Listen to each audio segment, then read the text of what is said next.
পেশাদারি সংস্থা বড় নিউজ চ্যানেল দেখিয়েছে, আমার আলাদা করে বলার কিছু নেই। আমি একটা ইলেকট্রনিক্স চ্যানেলেও বলেছি, ফাইনাল পেজের ভোটের দিন সন্ধ্যাবেলাও বলেছি, তৃণমূল কংগ্রেসের থেকে ভারতীয় জনতা পার্টির আসন বেশি থাকে, আমি সংখ্যার মধ্যে যাবো। তাদের তৃণমূল গ্রুপে বলেছে যে তৃণমূল পাচ্ছে 26 সিট বা তার বেশি পেতে পারে। দেব মানে যে ওই এনামুলের ভাইয়ের কাছ থেকে টাকা নিয়েছিল ওই দেব, নিম্নমানের চোর একটা, মোবাইল ফোন নিয়েছে, আর কি কি ঘড়ি নিয়েছে। ডাকাতের প্রশ্নের উত্তর দিতে হবে নাকি?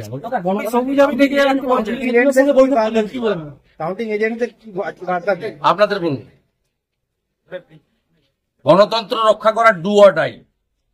আইপ্যাক আর পুলিশ নোংরামি করলে গণধোলাই হবে। কলকাতা হাইকোর্ট আজকে 3টে থাপ্পড় মেরেছে মমতা পুলিশকে।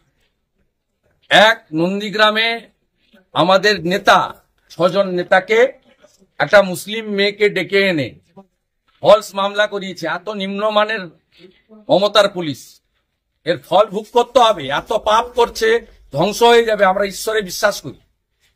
আজকে হাইকোর্ট তাদেরকে মামলায় স্থগিতাদেশ দিয়েছে।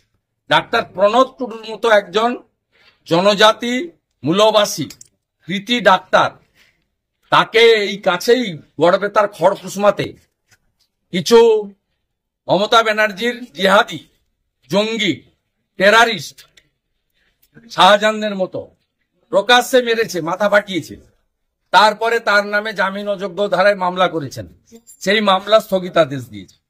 রেখা পাত্র শক্তি স্বরূপা বেরমজুর 2-তে আরেক শকত মোল্লা লুট করছিল, অত্যাচার করছিল, সেখানে গিয়ে বাধা দিয়েছিল, সেই কারণে তার বিরুদ্ধে জামিন অযোগ্য মামলা করেছিল। সেটাও কলকাতা হাইকোর্ট আজকে স্থগিতাদেশ দিয়েছে। 3টে বড় বড় থাপ্পড় কলকাতা হাইকোর্ট আজকে মমতার পুলিশের গালে লাগিয়েছে। কালকে কি রাজ্যে তাহলে গেরুয়া আবির উঠছে? কালকে রাজ্যে কি তাহলে গেরুয়া? সবাই জানে, আপনি নিজেও তো বিজেপিকে ভোট দিয়েছেন।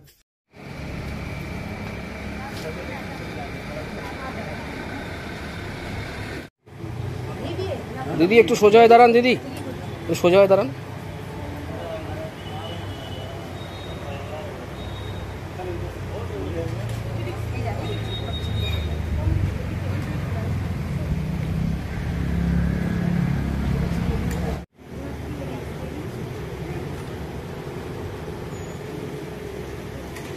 দিদি একটু সরে যান আপনি, দিদি। হ্যাঁ দিদি আপনি একটু সোজা হয়ে দাঁড়ান। হ্যাঁ